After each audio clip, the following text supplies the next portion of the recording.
Ration card থকা প্ৰতিটো পৰিয়ালে পাব 18,000 টকা। এই টকাটো পোৱাৰ বাবে এটা অনলাইন এপ্লাই কৰিব লাগিব, তেতিয়াহে টকাটো পাব। বহুতে কিন্তু এই আঁচনিত এপ্লাই কৰিছে আৰু চৰকাৰৰ ফালৰ পৰা টকা পাইছে। কেনেকৈ এপ্লাই কৰিব লাগিব সম্পূৰ্ণ প্ৰচেছ আপোনালোকে এইটো ভিডিঅ'ৰ জৰিয়তে জানিব পাৰিব।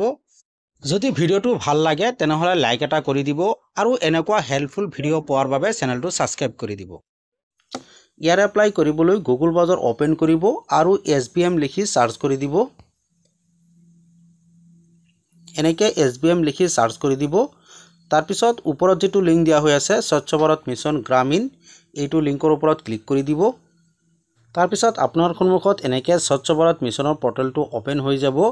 এইটো পৰ্টেলৰ পৰা এপ্লাই কৰিব লাগিব। এইটো পৰ্টেলৰ লিংক মই ভিডিঅ'ৰ ডিছক্ৰিপশ্যনত দি থৈছোঁ, তাত গৈ ডাইৰেক্ট আপোনালোকে এইটো পেজত আহিব পাৰিব।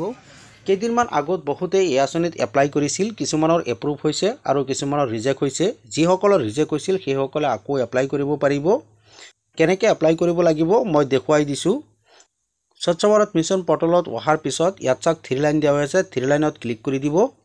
যেতিয়াই ক্লিক কৰি দিব আপোনাৰ সন্মুখত এনেকৈ কেইবাটাও অপশ্যন খোল খাই আহিব। এটা হ'ল এবাউট, এটা হ'ল ডকুমেণ্ট, আৰু এটা হ'ল মিডিয়া কৰ্নাৰ, আৰু এটা হ'ল চিটিজেন কৰ্নাৰ। আপোনালোকে চিটিজেন কৰ্নাৰটো ইয়াৰ পৰা চিলেক্ট কৰি দিব। যেতিয়াই চিটিজেন কৰ্নাৰটো চিলেক্ট কৰি দিব আকৌ এনেকৈ কেইবাটাও অপশ্যন আহিব। একেবাৰে ওপৰত যেটো অপশ্যন দিয়া হৈ আছে এপ্লিকেশ্যন ফৰ্ম ফৰ ISSL, এইটো অপশ্যনৰ ওপৰত ক্লিক কৰি দিব। তাৰপিছত আপোনাৰ সন্মুখত এনেকুৱা পেজ আহিব। এইটো স্কিমত এপ্লাই কৰিবলৈ প্ৰথমতে আপোনাৰ এটা ৰেজিষ্ট্ৰেশ্যন কৰিব লাগিব। ইয়াৰ বাবে ওপৰত চাওক দিয়া আছে চিটিজেন ৰেজিষ্ট্ৰেশ্যন। চিটিজেন ৰেজিষ্ট্ৰেশ্যনৰ ওপৰত ক্লিক কৰি প্ৰথমতে ৰেজিষ্ট্ৰেশ্যনটো কৰি ল'ব। মই চিটিজেন ৰেজিষ্ট্ৰেশ্যনৰ ওপৰত ক্লিক কৰি দিছোঁ। ৰেজিষ্ট্ৰেশ্যন কৰাৰ বাবে আপোনাৰ সন্মুখত এনেকুৱা পেজ আহিব। ইয়াত আপোনাৰ মোবাইল নম্বৰটো বহুৱাই দিব। তাৰপিছত গেট OTPত ক্লিক কৰি দিব। আপোনাৰ মোবাইলত এটা OTP পঠিয়াব, OTPটো ইয়াত বহুৱাই দিব আৰু লগইনত ক্লিক কৰি দিব। এনেকৈ প্ৰথমতে আপুনি ৰেজিষ্ট্ৰেশ্যনটো কৰি ল'ব। ৰেজিষ্ট্ৰেশ্যনটো কৰাৰ পিছত ইয়াত চাওক দিয়া আছে লগইনত ক্লিক কৰি দিব। আপুনি যেটো মোবাইল নম্বৰ ৰেজিষ্ট্ৰেশ্যন কৰিছিল সেই মোবাইল নম্বৰটো ইয়াত বহুৱাই দিব। আকৌ গেট OTPত ক্লিক কৰি দিব। আপোনাৰ মোবাইলত এটা OTP পঠিয়াব, OTPটো আকৌ ইয়াত বহুৱাই দিব। এই কেপচাৰটো ইয়াত বহুৱাই দিব আৰু সাইন ইনত ক্লিক কৰি দিব। এনেকৈ আপোনাৰ সন্মুখত পেজটো অ'পেন হৈ যাব।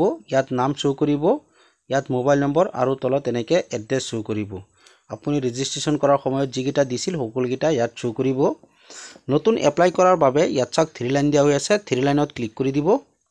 যেতিয়া ক্লিক কৰি দিব আপোনাৰ সন্মুখত এনেকৈ দুটা অপশ্যন আহিব। এটা হ'ল নিউ এপ্লিকেশ্যন আৰু এটা হ'ল ভিউ এপ্লিকেশ্যন।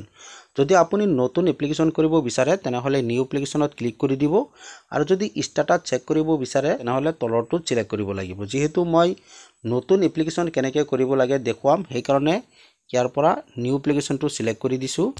যেতিয়া নিউ এপ্লিকেশ্যনটো চিলেক্ট কৰি দিব আপোনাৰ সন্মুখত এনেকুৱা এটা পপআপ আহিব, এইটো কাটি দিব।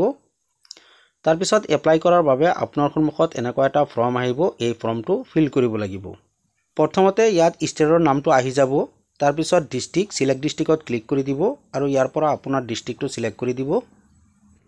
তাৰপিছত ব্লক নেম, চিলেক্ট ব্লকত ক্লিক কৰি দিব আৰু ইয়াৰ পৰা আপোনাৰ ব্লকটো চিলেক্ট কৰি দিব।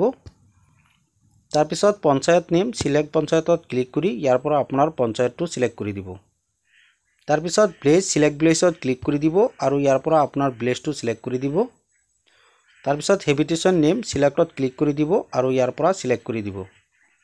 এনেকৈ গোটেইকেইটা চিলেক্ট কৰাৰ পিছত অলপ তলফালে আহিব। ইয়াত আপোনাৰ আধাৰ ডিটেইলছ দিব লাগিব।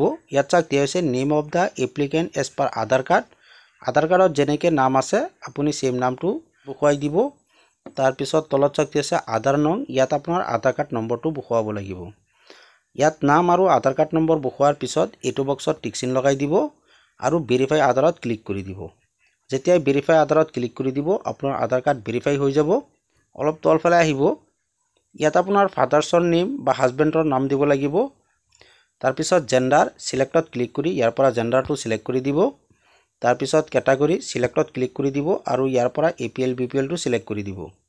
তাৰপিছত সাব কেটাগৰী, এইকেইটা নিজে নিজে আহি যাব, আধাৰ কাৰ্ডৰ পৰা লৈ ল'ব। কাৰ্ড টাইপ, কাৰ্ড নাম্বাৰ, এইকেইটা নিজে নিজে আহি যাব। মোবাইল নম্বৰ, ইয়াত আপুনি মোবাইল নম্বৰটো বহুৱাব লাগিব। যদি ইমেইল থাকে তেনেহ'লে ইয়াত বহুৱাই দিব। তাৰপিছত এড্ৰেছ, ইয়াত আপোনাৰ ফুল এড্ৰেছটো বহুৱাই দিব। তাৰপিছত অলপ তলফালে আহিব। ইয়াত আপোনাৰ বেংক ডিটেইলছ দিব লাগিব।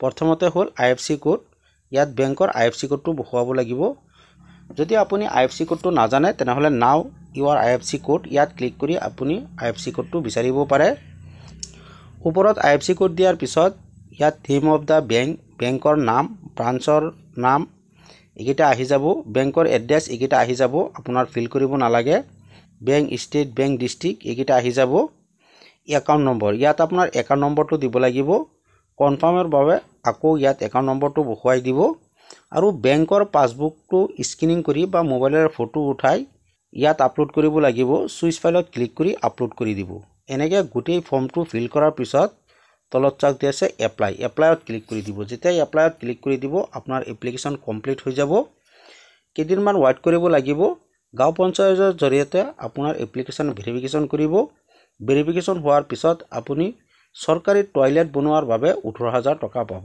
এনেকৈ আপুনি এপ্লাই কৰিব পাৰে